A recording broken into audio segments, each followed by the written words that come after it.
Okay, welcome back to Beyond Balance Sheet. Last YouTube व्हिडिओमध्ये आपण हे बघितलेलं लेसन नंबर 2 जो होता meaning and fundamentals of double entry book keeping जो आपण कम्प्लीट केलेला होता लास्ट लेक्चरला. ह्या लेक्चरला आपण त्याच्यावरती एक्सरसाइज घेऊया आणि मग उद्याच्या लेक्चरमध्ये मी तुम्हाला त्याची समरी देईन आणि नेक्स्ट पार्टला आपण OCM कडे वळूया. OCM चा लेसन नंबर 1 मी कव्हर करू. आणि जर तुम्हाला लेसन नंबर 1 बघायचा असेल किंवा ह्याच्या आधीचं जर तुम्हाला कशा एंट्रीज होतात, काय होतं, दोन ऍस्पेक्ट्स कसे ओळखायचे, accounts, types of accounts, golden rule, ह्या ज्या सगळ्या गोष्टी आहेत ह्या जर तुम्हाला बघायच्या असतील तर तुम्ही आधीचे ह्याच चॅनलवरचे व्हिडिओज रेफर करू शकता. आता आपण पटकन एक्सरसाइज कडे वळूया. पहिला आहे answer in one sentence. Double entry system. Double entry system is a scientific and a complete method of recording the business transaction. In every transaction aspect to account, one is debited and other is credited. समजलं? Double entry म्हणजे काय? Complete method आहे. दोन accounts असतात त्याच्यात. एक account debit होतं, एक अकाउंट क्रेडिट होतं. Accounts An account is a systematic record in a ledger of all the transactions related to particular person, asset, liability, expenses or income. हे आता systematic record लक्षात ठेवा. Ledger, assets, liabilities, person, expenses or income. State the meaning of single entry system. Single entry system is an incomplete and unscientific method of recording the transaction in which only one cash book and personal account are maintained. Single entry system मध्ये लिहिताना फक्त हे दोन incomplete लिहा, अनसायंटिफिक लिहा आणि cashbook आणि personal अकाउंटच फक्त मेंटेन केले जातात. डबल एंट्री मध्ये काय काय मेंटेन केलेलं आहे? सगळी सायंटिफिक मेथड आहे, कम्प्लीट आहे. तिथे दोन अकाउंट्स रेकॉर्ड होतात. One is debited, other is credited. आणि सिंगल एंट्री सिस्टीम अंडर फक्त कॅशबुक आणि पर्सनल अकाउंट एवढंच मेंटेन होतं. त्याच्यानंतर personal account is an account related to an individual, firm, company or institute with whom the business has dealing. So, individual, firm, company or institute. Rule of nominal account. Debit all expenses and losses, credit all incomes and gain.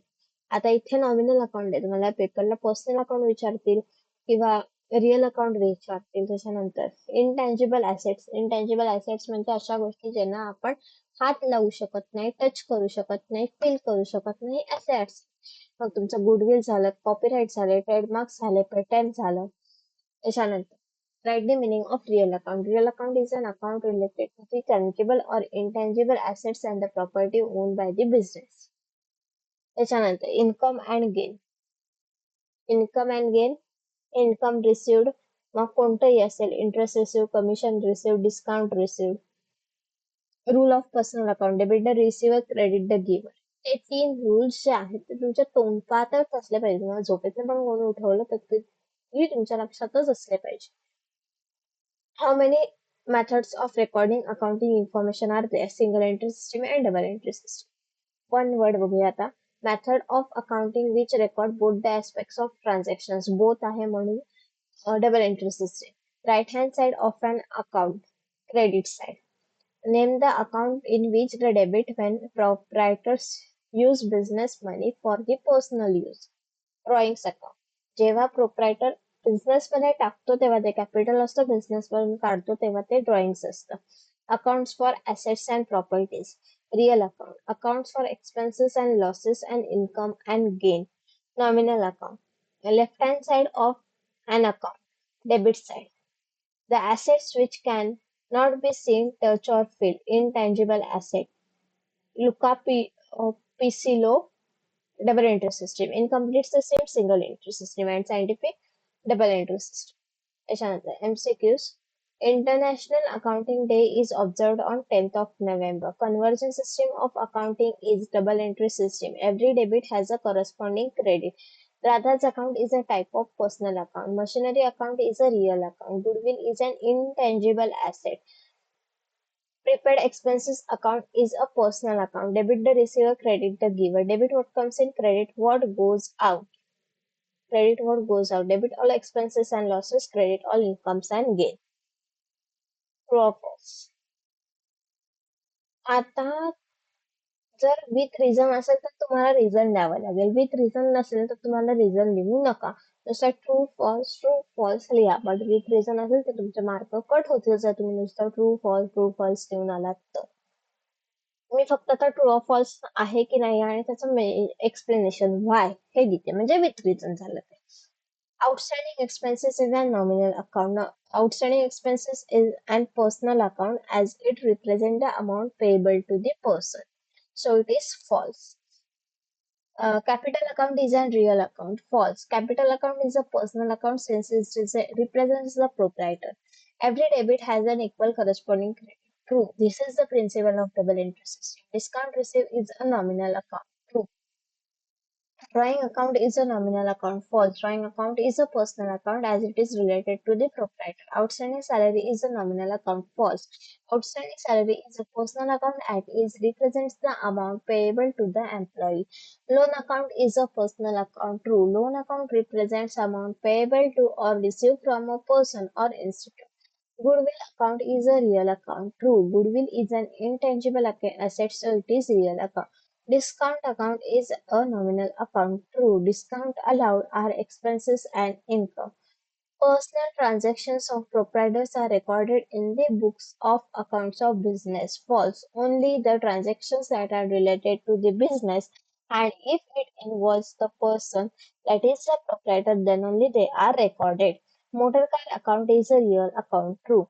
Is an asset. So, the rule of nominal account is debit the receiver, credit the giver. False. So, it is the rule of personal account. The rule of nominal account is debit all expenses and losses, credit all incomes and gain.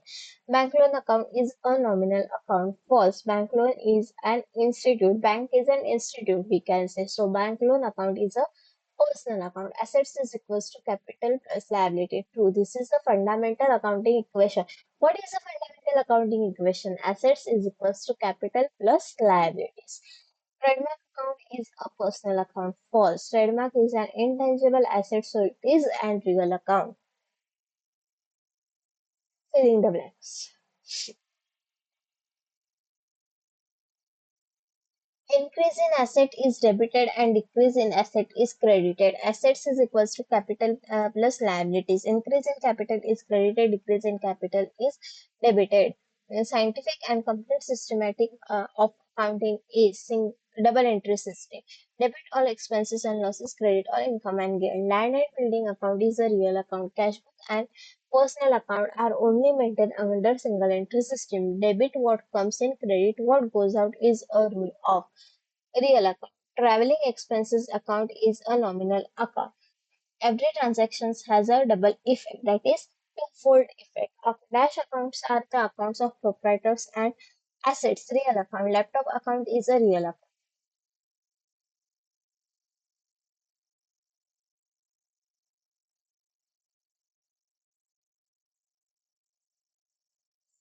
Classification बघूया. Mr. Rohit Capital, personal account, loose tools, real, it is an asset. त्याच्यानंतर next is drawings, personal account, cartage, nominal, it is an expenses. Prepaid rent, personal account. Copyrights, real account. Patents, real account. Outstanding income, personal account. Prepaid expenses, personal account. Commission received, nominal. Pride, nominal. Plant and machinery, real. Sundry incomes, nominal. Livestock, real. Goods distributed as free sample, nominal. Radhika's account, personal account. Outstanding wages, personal account.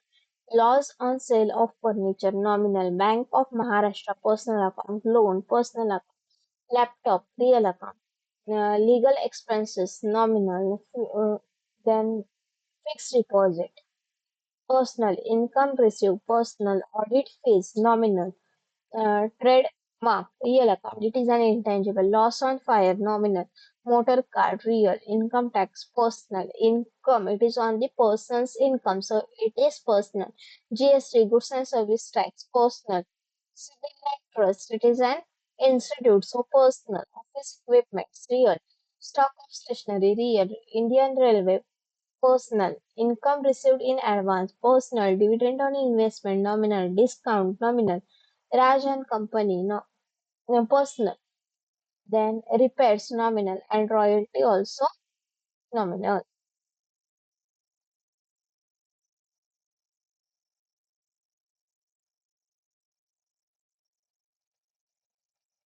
त्याच्यानंतर next part आहे तो म्हणजे इक्वेशनचा आहे आणि unfortunately आता माझ्यासमोर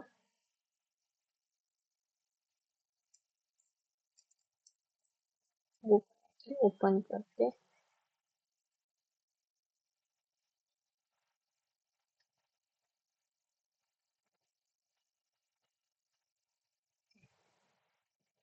हे झालं होतं ना सगळं, हे पण मी आता घेतलं, हे तुमच्याशी बोलले. आता बघा, started a business with cash. Cash cash काय झालं तुमचं कॅपिटल. सो ऍसेट तुमचं 50,000. Purchase goods of 10,000. So goods purchase आहे. सो तुमचे 10,000 प्लस झाले स्टॉक इन्व्हेंटरी आणि 10,000 मायनस झाले ऍसेट मधून दॅट इज कॅश. सो 50,000च येणार आहे. गुड स्टोलन 1,000 लेस 1,000 ऍसेट मधून कारण की तुमचा स्टॉक गेलाय पण तुमच्याकडे कॅश आली नाही म्हणून मग तुमचं 49,000. Sold goods for cash 5,000 plus 5,000 लेस 5,000.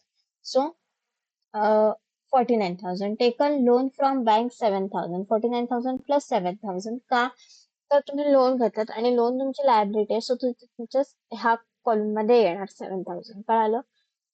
आणि मग 56,000, 7,000 आणि 49,000. Give necessary transaction the following effects and effect of increase and decrease in assets, capital and liabilities. आता increase in assets and decrease in assets. Purchase of goods for 5,000. इथे जे आहे तेच purchase of goods 10,000 लिहिला तरी चालेल. No doubt. का तर तुमची ऍसेट वाढली, इन्व्हेंटरी वाढली पण तुमची कॅश कमी झाली. तसंच increase in capital, increase in asset. Proprietor introduce additional capital of 10,000. तुमची कॅपिटल इक्विटी जी आहे ती वाढली 10,000 ने. तसंच तुमचं कॅश जी असणार आहे ती सुद्धा 10,000 ने वाढणार. Decrease in liability and decrease in asset. Paid of creditors 5,000. Cash पण गेली आणि तुमचे क्रेडिटर्स पण गेले. त्याच्यानंतर decrease in asset and decrease in capital. Proprietor withdraw cash 2,000 for personal use. तुमची कॅश पण गेली आणि तुमचे ड्रॉइंग्स ड्रॉइंग्स म्हणजे काय तर कॅपिटल मधून मायनस करा. Capital less.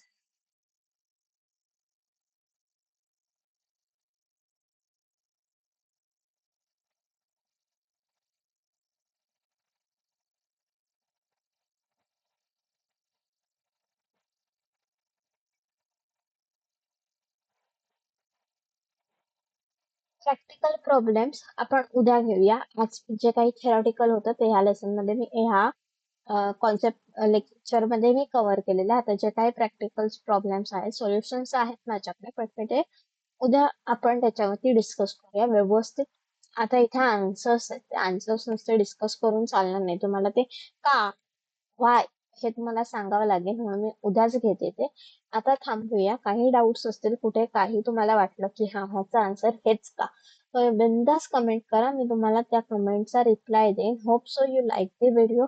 Subscribe to my channel. ह्या चॅनल वरती तुमचे 11th 12th दोन्हीही स्टँडर्ड्स मी कव्हर करणार आहे. हळूहळू सगळं होईल. फक्त मी जे काही लँग्वेजेस आहेत जसं की इंग्लिश झालं मराठी झालं मी घेणार नाही. एसपी सुद्धा नाहीच मोस्टली. आणि मॅथ्स जिथे जिथे तुम्हाला काही अडत असेल तुम्ही विचारा. मी त्या प्रॉब्लेम्स जर तुम्हाला मला जमत असेल तर मी कमेंट्स मध्ये टाकेन किंवा मग त्याचा एक सेपरेट व्हिडिओ करून आपण टाकूया. बट मी मॅथ्सचं तुम्हाला प्रॉमिस करत नाही की मी हा सगळेच लेसन्स टाकेन. नो. 3 मेन विषय जे आहेत अकाउंटिंग त्याच्यानंतर ओसीएम आणि इकॉनॉमिक्स या चॅनलवरती तुम्हाला सगळं भेटेल. मी ह्याची खात्री देते. बट तुम्हाला मॅथ्स वगैरे काही एसपी वगैरे नो. तुम्हाला डाऊट्स असतील तुम्ही विचारा मी ते क्लिअर करेन. बट इन डिटेल तुम्हाला डेप्थ मध्ये व्हिडिओ नाही भेटणार. त्याच्यासाठी तुम्ही दुसरे चॅनल्स बिंदास यूज करू शकता. आता इथेच थांबूया. काही डाऊट्स असतील तुम्ही कमेंट करा. Okay. Hope so you subscribe to my channel. Thank you. Have a nice day.